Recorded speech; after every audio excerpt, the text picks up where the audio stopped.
우리가 그런 생각을 해볼 수가 있어요. 우리 교회에서 복음을 증거하다가 누가 돌에 맞아 죽었다. 지금 이 본문의 사건이 그러잖아요. 그때의 스데반의 일로, 그때의 스데반의 일로. 스데반은 사실 복음을 증거하다가 돌에 맞아 죽었거든요. 그러니까 그때 얼마나 교회가 충격이 컸겠습니까? 그리고 당시에 이제 유대인들 입장에서는 기독교의 이제 뿌리를 뽑으려고 스데반을 돌로 쳐 죽인 것입니다. 근데 성경은 이 환란이 오늘 19절에도 그 얘기를 하고 있잖아요. 이 스데반의 일로 말미암아 환란으로 많은 제자들이 흩어졌다 그럽니다. 흩어졌다. 사도행전 8장 1절에도 그래요. 그때 스데반이 죽을 때 큰 박해로 말미암아 흩어졌다 그래요. 그러니까 이 환란이라는 것은 이 고대 이제 곡식을 맷돌로 짓늦게 들을 때 엄청난 이 압박, 엄청난 고통을 상징하고 있거든요. 그런데 이 환란으로 말미암아 흩어졌다 그래요. 흩어졌다. 근데 이 흩어졌다는 말도 여러분 씨앗을 뿌릴 때 이렇게 흩어서 뿌리잖아요. 그 똑같은 의미를 가지고 있습니다. 그러니까 오늘 본문으로 보면은 어떻게 보면은 이 스데반 일로 말미암아 이 곡식을 맷돌로 이렇게 으깨낼 때처럼 그 압박감, 그 고통이 흩어졌다는 것은 그 씨를 뿌릴 때 이렇게 흩어지잖아요. 그런 것처럼 복음이 뿌려지는 근거가 된 줄로 믿습니다. 그러니까 우리가 보기에는 환란, 우리가 보기에는 고통, 하나님은 그 고통을 통해서 하나님의 일을 하는, 하나님의 복음을 증거하는 수단으로 하나님은 사용하신 줄로 믿습니다. 요셉의 삶이 그랬던 것처럼.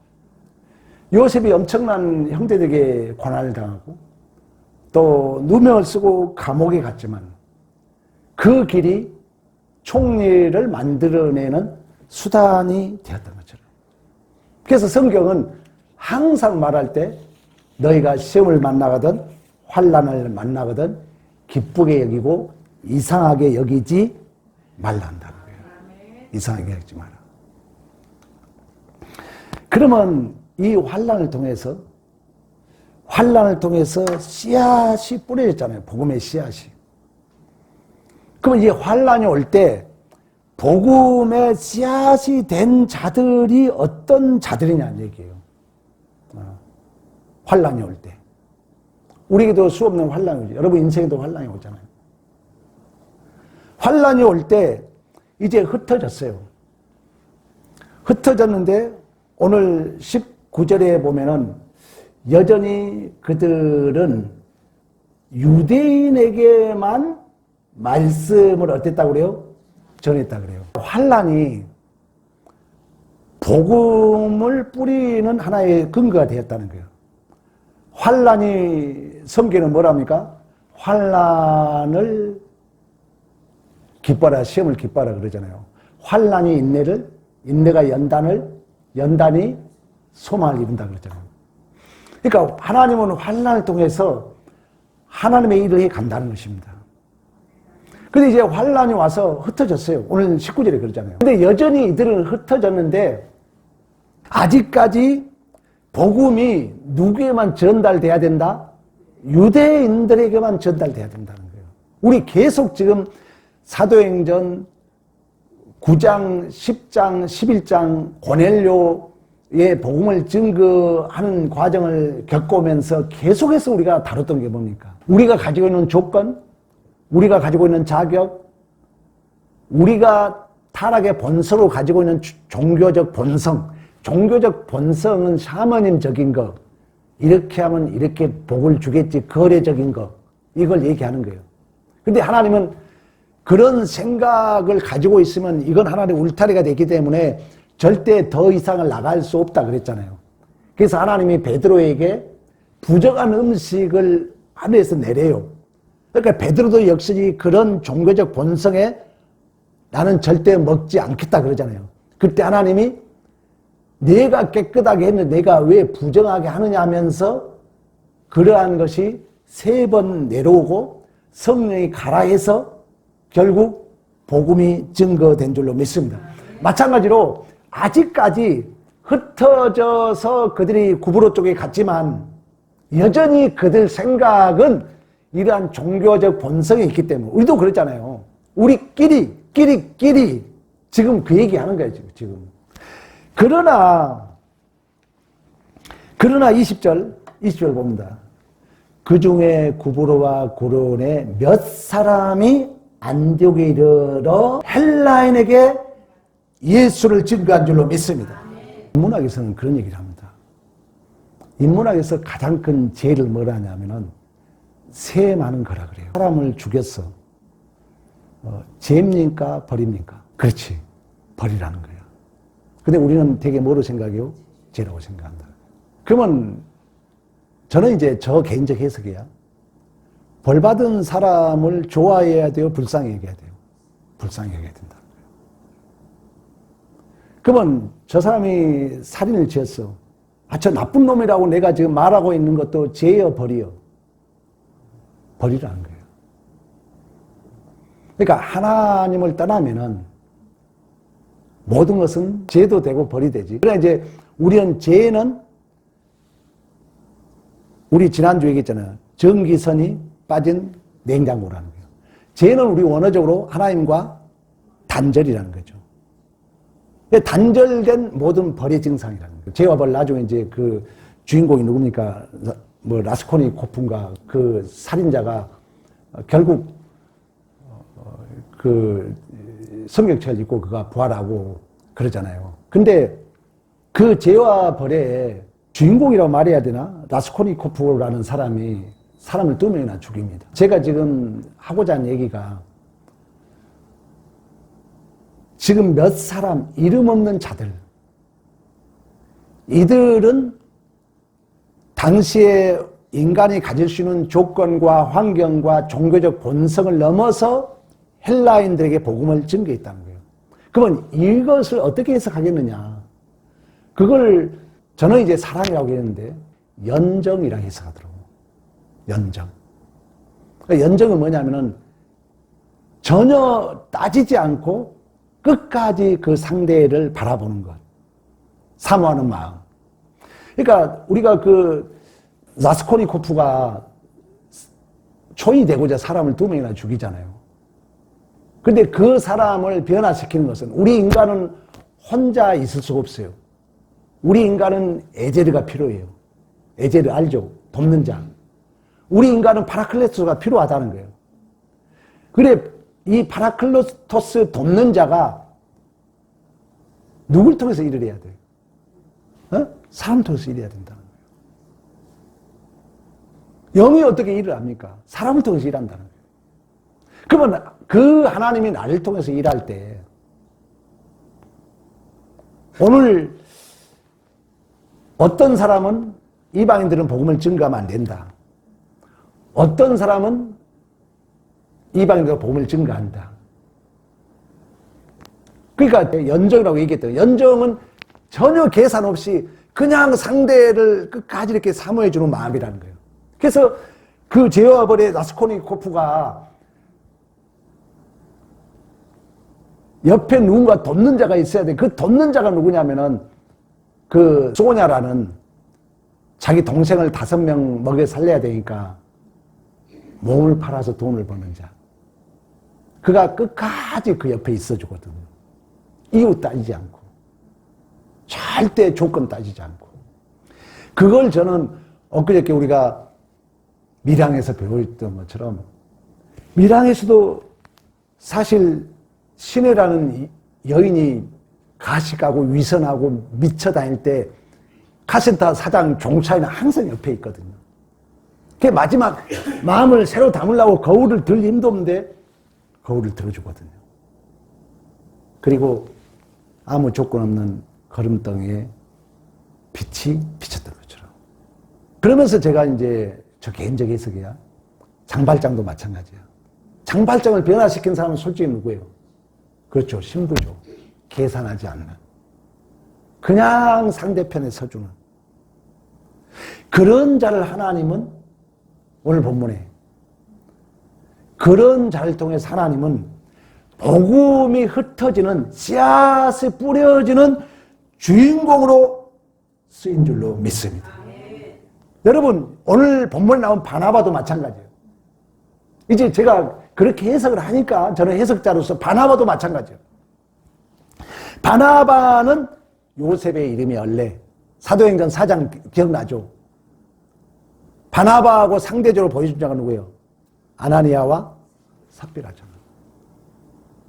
바나나는 그가 정말 사랑하는 마음으로 정말 계산하지 않고 자기의 전답을 팔아서 사도들 앞에 놓죠. 그러나 아나니아 삽비라는 결정해놓고 이제 뭐 하는 거예요? 계산하는 거죠. 그래서 결국 속이잖아요. 그래서 하나님이 환난을 통해서 복음이 흩어지는 또 여러분이 우리의 인생도 마찬가지예요.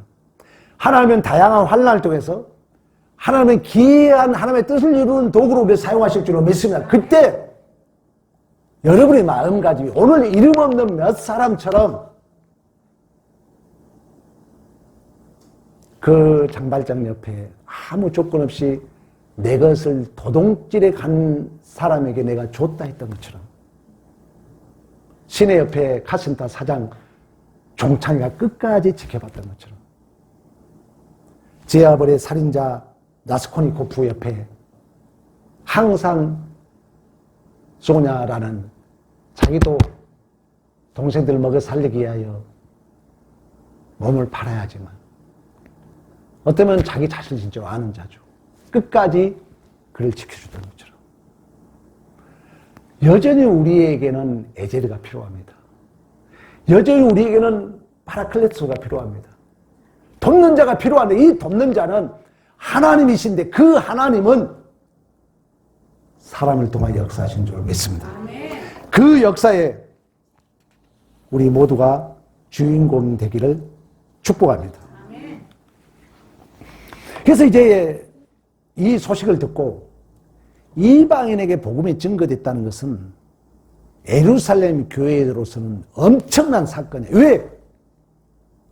믿지 않는 자들, 자기 틀에 벗어난 자들은 당시 어때야 돼요? 죽여야 했잖아요. 개 취급했잖아요. 그러니까 고넬료 사건이 사도행전 교회 역사에 정말 중요하다는 거예요. 교회에 안 다닌 사람 한 명 전도하는 게 정말 중요하다는 거예요. 그러기 위해서는 내 모든 울타리를 내려놔야 된다는 거예요. 그걸 무시하자는 거 아니라 그랬어요. 그 이상을 가야 된다는 거예요. 베드로에게 보여줬던 것처럼. 그래서 이 예루살렘 교회에서도 엄청난 사건이야. 이 안디옥에 복음이 증거된다는 말을 듣고 특히 이방인들에게 이 헬라인들에게 복음이 증거된다는 소식을 듣고 예루살렘 교회에서 바나바를 파송합니다. 바나바는 성품이 진짜 대단했던 것 같아요. 사도행전 4장에 자기의 논을 팔아서 사도들 발 앞에 놨던 것처럼. 사도행전이 이제 나중에 나오겠지만 바나바를 더 위대하게 보잖아요. 항상 참모 역할을 합니다. 항상 그러니까 내가 보는 관점은 계산하지 않는. 그래서 바나바를 보내는 거예요. 바나바가 갔더니 너무 그 은혜로운 모습을 보고 기뻐해요. 그리고 다소에 있는 사울, 바울을 데려다가 함께 1년 동안 안디옥에서 복음을 증거한 줄로 믿습니다. 근데 이 복음, 여기 안디옥에는 어떤 사람들이 살았냐면은 힘과 제국의 지배를 받는 로마인들. 똑같아요. 카이로스 해석은 똑같다고요. 오늘날도 마찬가지예요. 그리고 잘난 체, 철학과 이성, 이 세상성 지식에 쫓는 헬라인들. 그리고 선민의식, 전통과 율법주의에 갇혀 사는 종교적 본성을 최고로 여기는 누구? 유대인들. 그러니까 다 계산하고 누구 중심? 다 자기 중심. 다 그렇게 산 사람들만 있었다는 거예요. 근데 그렇지 않는 자들이 있었다는 거예요. 그래서 그들이 보기에는 바보 같은 거예요. 예수에게 미친 사람 같은 거예요. 아니, 권력의 지배를 받으면 거기에 줄 서야지. 세상 문명 지식에 쫓아가야지. 그리고 내가 가진 종교적 본성을 지켜야지. 근데 아까 이름 없는 자들이라고 말씀했던 것처럼 여기서 이제 복음을 증거한 자들은 억울한 일을 해도 용서해요. 왜? 그 장발장에 나온 신부처럼. 밀양의 그 시내 옆에 멍청하게 서 있는 종창이처럼 계산하지 않는 거예요. 손해를 봐도 따지지 않아. 누구한테 책망을 받아도 그냥 감당해. 억울한 일을 해도 용서해. 손해를 봐도 보면서 기뻐해. 로마인 같지도 않고 헬라인 같지도 않고 돈도 쫓지 않고 유대인 같지도 않고 그들을 뭘 한다고요? 그리스도인이라 한다는 거예요. 오늘 정말 중요한 얘기입니다. 그런 자를 뭘 한다고요? 그리스도인이라 한다고요. 그리스도인. 그러니까 세상과 진실로 구별된 자들. 당시 안디옥은 로마와 알렉산드리아 다음 가는 거대한 도시였습니다. 철저하게 세속주의, 번영주의, 물질주의 여기에 세 부류가 있었어요. 로마인들, 헬라인들, 유대인들. 그 틈에서 복음을 받은 자들은 정말 이들이 봤을 때는 바보같이 보인 거예요. 예수에 미친 자들. 손해봐도 말하지 않고 계산하지 않고 그래서 스스로가 그들이 그리스도인이라 한 게 아니라 그들이 바보같이 지어준 이름이 뭐라고요? 그리스도인이라 한 거예요. 우리에게 주신 이름입니다. 사도행전에 처음 나온 그리스도인.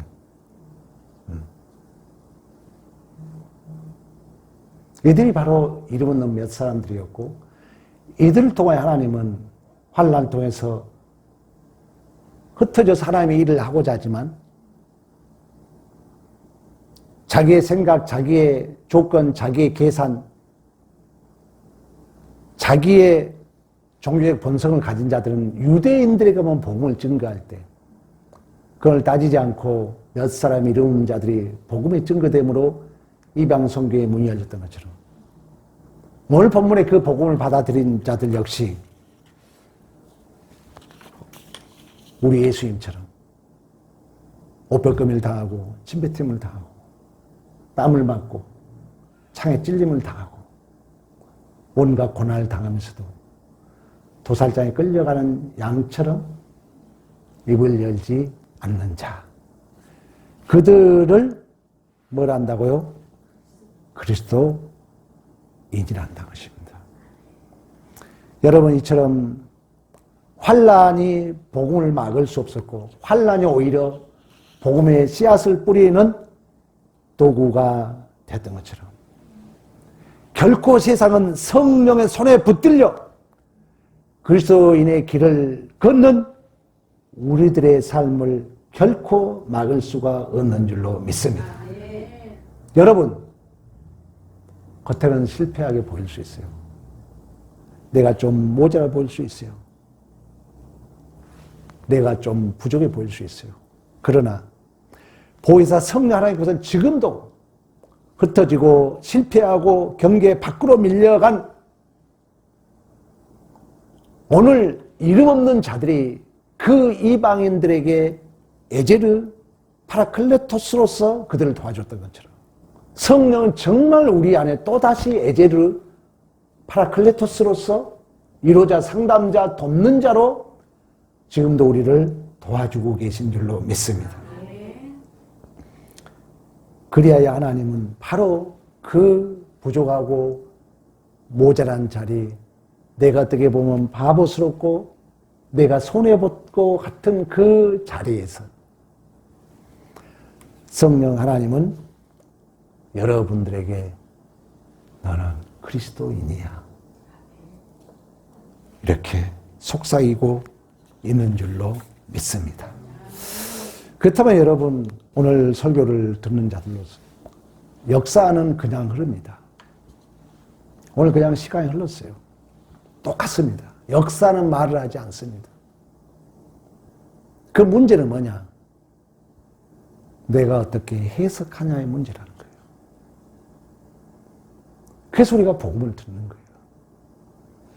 여러분, 복음을 바로 들으면은 정말 신비함을 느낍니다. 우리 선배 목사님들이 은퇴할 때 되면 알만 하면 은퇴한다 얘기하더라고요. 제가 그걸 진짜 경험해요. 더 하나씩 열어줘요, 하나님이. 너무 감사해요, 내 개인적으로. 나 우리 성도들도 이런 쾌감을 느끼길 원해요. 여러분들이 복음을 하나하나 알아가면은 이 신비함, 이 말씀에 살아계신, 그와 더불어서 복음을 알면 알수록 우리의 존재가 얼마나 존귀하다는 거, 얼마나 귀하다는 거. 절대 여러분, 역사는 말을 하지 않고 흘러갑니다. 문제는 뭐냐? 내가 어떻게 해석하냐는 얘기예요. 우리는 수없이 얘기를 했어요. 물론 내가 여러분들에게 부정적인 얘기도 해서 마음 아파할 수도 있어요. 그러나 나를 보지 않고는 절대 변할 수 없기 때문에.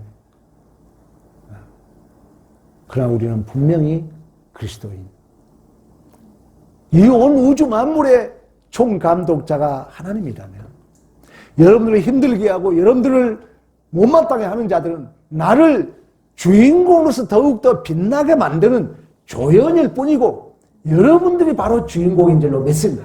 이 해석을 분명히 하라는 거예요. 패배자 마음 갖지 마시고, 내가 주인공인데 내가 조연보도 못한 구경꾼이 되지 마시고. 해석의 문제. 두 번째는 오늘 본문에 이름 없는 자들이 담 넘어 헬라인들에게 복음을 증거했던 것처럼 사도행전에 지금 10장 11장 강조점이 뭡니까? 여러분의 생각의 틀을 넘어서라는 거예요. 계속 강조했잖아요.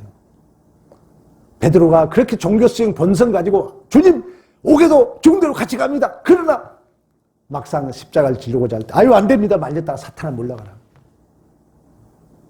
그러나 다시 우리 주님이 동일한 현상을 찾아놓고 바요나 시몬아 네가 나를 다른 사람보다 사랑하느냐.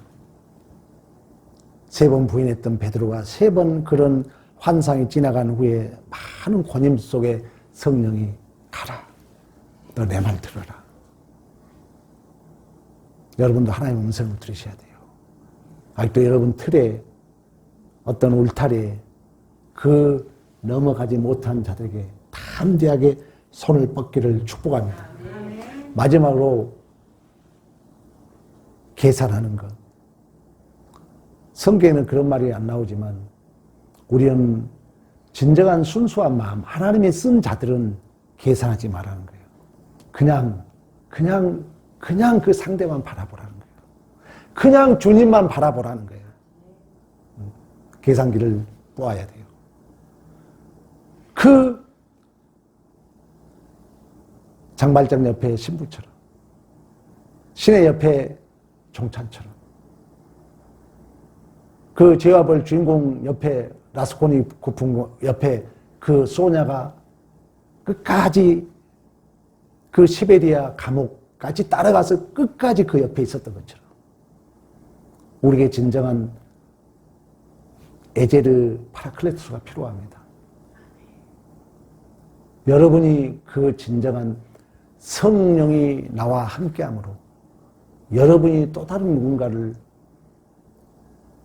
돕는 자로서 주인공으로서 살기 위해서는 내 계산기를 내려놔야 돼요. 그냥 바라만 보고 있지.